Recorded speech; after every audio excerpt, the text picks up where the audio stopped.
finalmente o Jair assinou o decreto sobre a posse de armas de fogo. Antes que comecem a perguntar qual é a diferença. A posse é quando você tem arma na sua casa. Porte é quando você pode sair com a sua arma, tá? Então o decreto que o Jair assinou é de posse de arma, ou seja, arma para ficar em casa ou no comércio, tá? E por incrível que pareça, o decreto deu o que falar aí, e muitas pessoas falaram muitas coisas, emitiram muitas opiniões e tal. Eu selecionei aqui alguns itens do decreto que eu achei interessante de comentar, tá? Vamos lá. O artigo 12, oitavo, vamos lá. Artigo 12, oitavo. Na hipótese de residência habitada também por criança, adolescente ou pessoa com deficiência mental, apresentar declaração de que a sua residência possui cofre ou local seguro com tranca para armazenamento. Gente, quem tem criança, quem tem adolescente ou pessoa com deficiência é que tem que ter o tal do cofre, tá? Esse lance aqui do cofre, o que acontece? Saiu uma matéria no SBT, eu não cheguei a ver, e eu vi que o Bené Barbosa começou a perguntar se era verdadeiro o lance do cofre e tudo mais. E teve um pessoal que ficou meio nervosinho, né? Ficou sem paciência para responder o Bené Barbosa. E o pessoal já começou a falar, não, porque é um absurdo ter o cofre, não sei o que, não sei o que. O cofre é só para esses casos, quem tem criança, adolescente ou pessoa com deficiência mental, tá? Apenas nesses casos é que tem que ter o cofre. Tá? Aí você pergunta, mas por que tem que ter o cofre? Né? Por que raios tem que ter o cofre? Por quê? Vocês conhecem a esquerda. Nós sabemos como trabalha a esquerda. Se o Jair coloca que a pessoa com criança ou sem criança e assim, né, não precisaria ter lugar para guardar a arma, a esquerda ia devorar o Jair vivo, né? Por causa disso, né? Iam achar um absurdo, o fim da picada, ter arma com criança em casa sem arma, tá? Estar devidamente guardada, né? Muito embora existam estatísticas que afirmem categoricamente que é muito mais perigoso você ter uma banheira na sua casa, é verdade. É muito mais perigoso você ter banheira na sua casa, uma piscina na sua casa, do que você ter uma arma. Isso para criança, tá? É muito mais perigoso. Existem estatísticas que mostram isso. Inclusive, o John Lott Jr., ele mostra isso no livro dele, Preconceito contra as Armas. E isso é um fato, tá? Isso é um fato. Só que a esquerda não tá nem aí para número, para estatística, para nada disso, tá? A esquerda não tá nem aí para nada disso. Então, se o Jair não colocasse isso aqui, ia ser um problema, tá? Ia ser um problema. É só nessas hipóteses que tem que ter o cofre. Não é todo mundo que adquirir arma que tem que ter o cofre. É só nesses casos aqui, tá? Quem tem criança, adolescente ou pessoa com deficiência mental em casa, tá bom? E aí ele fala aqui as pessoas que podem adquirir a arma de fogo, tá? Agentes públicos, inclusive inativos da área de segurança pública, integrantes das carreiras da Agência Brasileira de Inteligência, da Administração Penitenciária, do Sistema Socioeducativo, envolvidos no exercício de atividades de poder de polícia administrativa ou de coerção em caráter permanente, militares ativos e inativos, residentes em área rural, residentes em área urbana, cujo índice de homicídio seja superior a 10 por 100 mil habitantes, tá? E deixa eu ler aqui. Em unidades federativas, com índices anuais de mais de 10 homicídios por 100 mil habitantes, no ano de 2016, conforme dados do Atlas da Violência, produzido pelo Instituto de Pesquisa Econômica Aplicada e pelo Fórum Brasileiro de Segurança Pública. Pelo que eu li em algumas matérias, é praticamente 85%, né, do Brasil, né, vai poder adquirir arma de fogo em casa, né, para ter em casa arma de fogo. Porque praticamente em todas as capitais e em algumas cidades próximas da capital, o índice é superior a 10 homicídios por 100 mil habitantes, tá? Então, pelo que eu li em algumas matérias ontem, praticamente 85%, né, 85%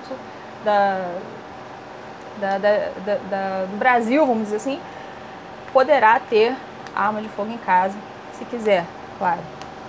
Ninguém é obrigado a ter arma de fogo em casa, tem quem quer. Vamos lá. Titulares ou responsáveis legais de estabelecimentos comerciais e industriais e CACs, né? Colecionadores, atiradores e caçadores. Inclusive hoje a gente tomou conhecimento de uma senhora, o filho dela morreu porque bandidos assaltaram o estabelecimento dela e o filho foi defendê-la e ele acabou morrendo. Se essa senhora tivesse uma arma no seu comércio, ela teria chance de se defender. E o rapaz acabou morrendo. Ele se chama Matheus, ele tinha 22 anos.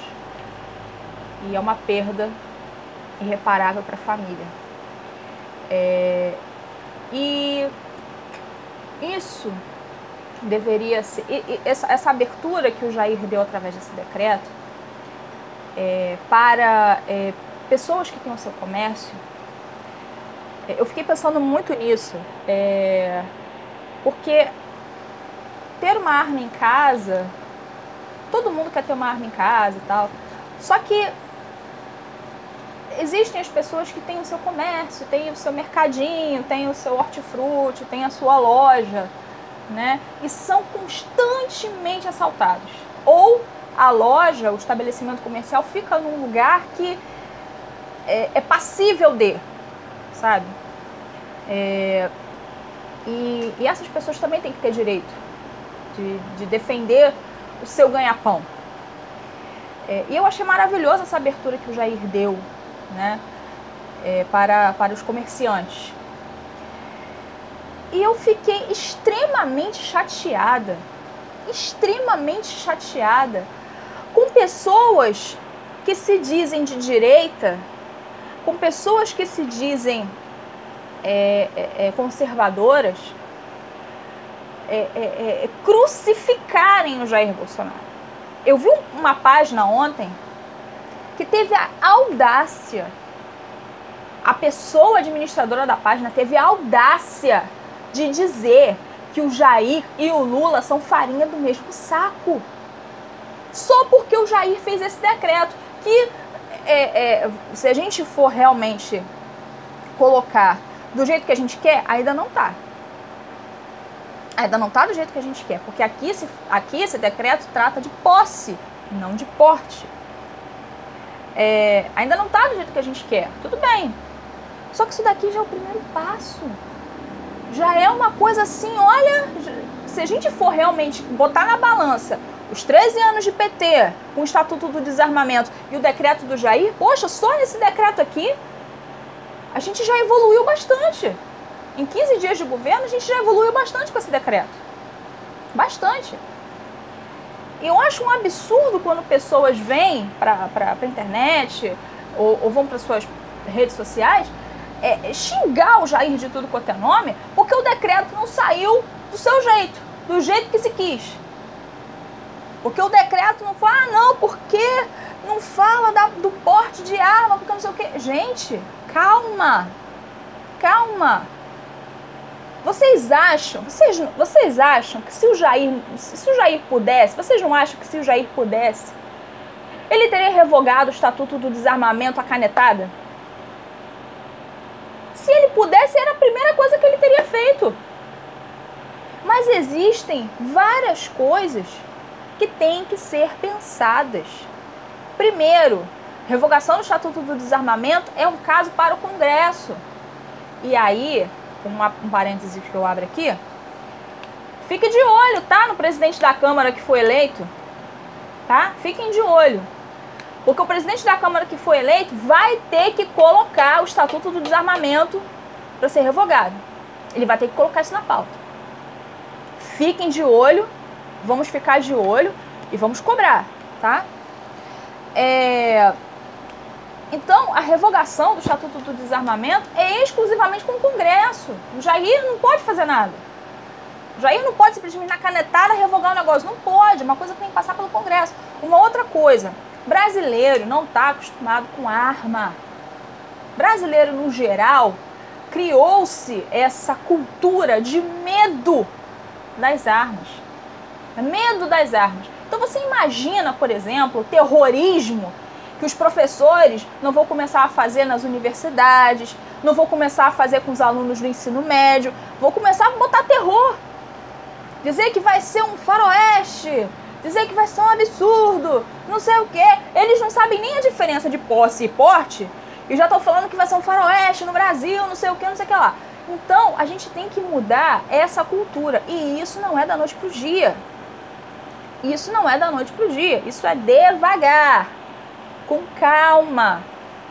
Se você é armamentista e você conhece pessoas que são desarmamentistas, a sua obrigação, vamos dizer assim, obrigação, vamos botar obrigação que fica uma palavra meio pesada, mas a sua missão é convencer essas pessoas com números, com dados, com fatos, de que é muito melhor você ter uma arma e não precisar usar do que quando você precisar não ter.